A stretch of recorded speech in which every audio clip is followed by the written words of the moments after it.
Did coins spread because trade expanded, or because power made them unavoidable?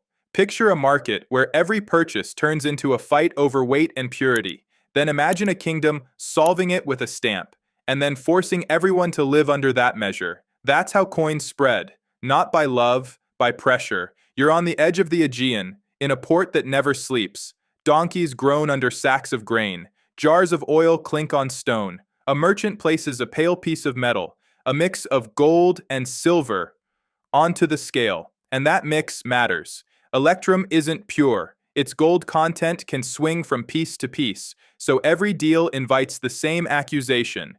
Yours is lighter. Yours is dirtier. Yours is not worth my goods. The buyer frowns. He points to his stone weights and says, "This is the right one." The seller swears by his own stones. Voices rise, hands point. This deal, in other words, is half trade, half argument. And the argument always comes back to the same thing: measure. Before coins, the crisis wasn't "there is no money." It was "there is no shared measure." Value existed, but it was constantly contested. Every city had different habits. And yes, some merchants lied, and some scales were built to lie.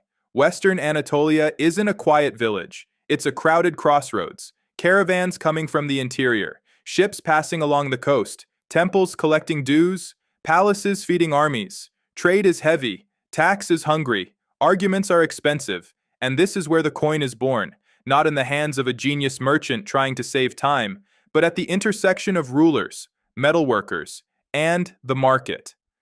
Someone in authority looks at daily chaos and doesn't say, "How do we make trade easier?" They ask this: "How do we freeze this chaos, and how do we control it?" Then you step into the heat of the mint. Charcoal, sweat, molten metal. This isn't a myth. The earliest stamped coins appear in Western Anatolia, in Lydia's sphere, around the late 7th century BCE. Small pieces, big consequences.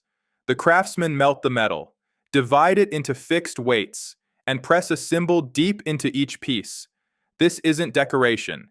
This is a decision, because the stamp ends the argument before it begins. When you see that mark, you don't argue about purity. You don't bargain over weight. You accept because you recognize the unit, and you recognize what stands behind that unit. The stamp didn't just verify metal, it verified obedience too. Because the stamp doesn't only tell you what the metal is, it tells you who gets to decide what the metal means. Here's what people miss. Coins don't spread like a new invention. They spread like a rule, because there is a cost to refusing. The first wave passes through the places where friction hurts the most. Ports, border markets, garrisons, tax points. In coastal cities, stamped pieces start appearing on stalls again and again. At first, people test them, then they stop. Not because they trust the stranger, but because they trust the power behind the stamp more than the stranger in front of them. And the engine of the system is simple. First, pay out, then pull back. Once the state wants taxes, fines, and fees in its own units, coin stops being a nice option and becomes a requirement. Circulation isn't voluntary when obligations aren't. You see it in the barracks. A soldier returns covered in dust. Old payments used to be in goods. Grain, animals, plunder, messy, heavy, easy to steal. Now he's given a small pouch. Inside, the same weight, the same symbol, the same order. Value condenses. It becomes portable. It becomes quiet. The coin was not a convenience. It was a command you could carry. Then comes the colder move. The same authority that spends the coins turns around and demands them back. It's tax day. A farmer arrives with olives, the mark of a bad season on his face. The tax collector doesn't want olives. He wants stamped pieces. The farmer has to go to the market and find them. He has to sell something. He has to accept them. He has to chase the unit the ruler prefers. First, they paid you with coins. Then they demanded those same coins back as tax. A currency spreads this fast. If the only way to settle your obligations with power is stamped metal, then the thing everyone needs becomes stamped metal. After that, geography works almost automatically. First, the coast. Coins travel by ship because the port survives on fast payment. Docking fees, day wages, storage money, cargo deals. Coin matches that rhythm. It changes hands 100 times a day. And ships didn't appear with coins. Coins appeared in a world that already had routes, and they spread fastest where those routes were busiest. Then, the islands. A ship stops for water, buys rope, gets repairs. The locals accept the stamp, because they know the next ship will accept it too. A network doesn't run on love. It runs on the confidence that you can pass it on. Then, the Greek mainland and the city-states. As trade intensifies, coins become a common language among rivals. Different cities mint their own coins. The symbols are different, the logic is the same. And they don't just adopt coins, they compete through them. Different mints, different symbols. Same goal. Make your unit the one people keep in their pouch. Each one wants easier taxes, easier soldier payments, easier pricing, and once prices can be written in a unit, comparison begins. The grain here versus the grain there. The wage here versus the wage there. Comparison tightens the market. The market rewards the unit that travels. Now look closely. Coins from different mints begin colliding. In one city, an owl. In another, a turtle. Somewhere else, a lion. The symbol changes, but the habit stays the same. People begin to see stamped metal as something that can be exchanged, counted, stacked. In the agora, a new type of specialist appears, the money changer. The board in front of him is worn down from constant counting. He doesn't sell grain, he doesn't sell wine, he sells translation. Because coins didn't start as one universal standard. They started as many local standards. So someone had to turn symbols back into weight, and weight back into trust. A sailor places unfamiliar coins on the table. The changer weighs them, scratches them, listens to the sound. Then he pushes back a smaller pile of local coins. Of course, he doesn't forget to take his cut. He's translating between measures. This is the quiet part of the spread. Coin doesn't spread only through acceptance. It spreads through infrastructure, scales, changing tables, official weights, punishment for counterfeits, a system of reminting and recertifying. When a city invests in that infrastructure, the coin sticks. It becomes normal. And coins travel farther than merchants.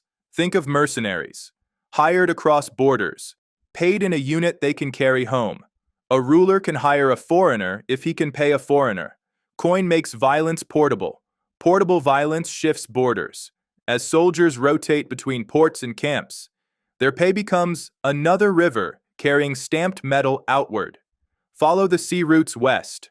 Coins jump from the Anatolian coast to the islands, from there to the mainland, then to colonies and distant outposts that survive on trade. Look north, to straits and narrow passages, places where fees are collected.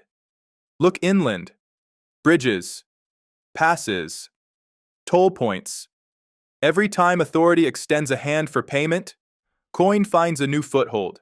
And when larger empires encounter this logic, they don't ignore it for long.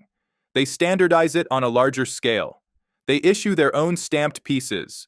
They push them out through wages and taxes, and pull them back through tribute and fines. The map changes, but the mechanism does not. A moving unit that makes distant obligations payable. Now follow a caravan inland. Dust, heat, slow steps. At a checkpoint, an official extends his hand. He doesn't want your goods. He wants coin. When coin becomes the passport of movement, coin becomes the bloodstream of the route. Not everyone uses it the same way. Early on, coin shines where payment must be fast, frequent, and enforceable. Soldiers, tax collectors, port merchants, market traders bargaining with strangers. In the countryside, old habits continue.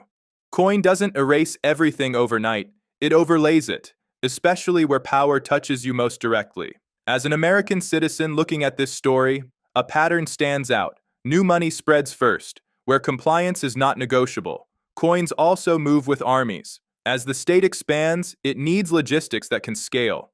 Paying soldiers with standardized pieces is not only practical, it is strategic. And as the army moves, coin moves. In pouches, in chests, across borders. Locals accept it not because they love the stamp, but because they respect the power behind it. The fastest way to spread a currency is to make it the only way to pay the state. The deeper result is this: when coins take over the official layer of life, rulers gain a new lever. Whoever controls the mint controls the unit. Standardization is power. And power always experiments. That's why the answer to "how did coins spread" is not a single road on a map. It's a loop. The state spends coins into circulation. The state makes them stick by demanding them back. Armies and ships carry them. Other cities copy the logic and multiply it. And that is the uncomfortable truth. Coin looks like neutral technology. It isn't. It's a social contract enforced by force. When you accept the stamp, you accept the measure and the power behind the measure. You've been watching the Chronology of Money. If you want to see the system clearly and move like you understand it, subscribe to the channel and don't miss the next episode. Because we are not romanticizing money here. We are tracking how power learns to travel.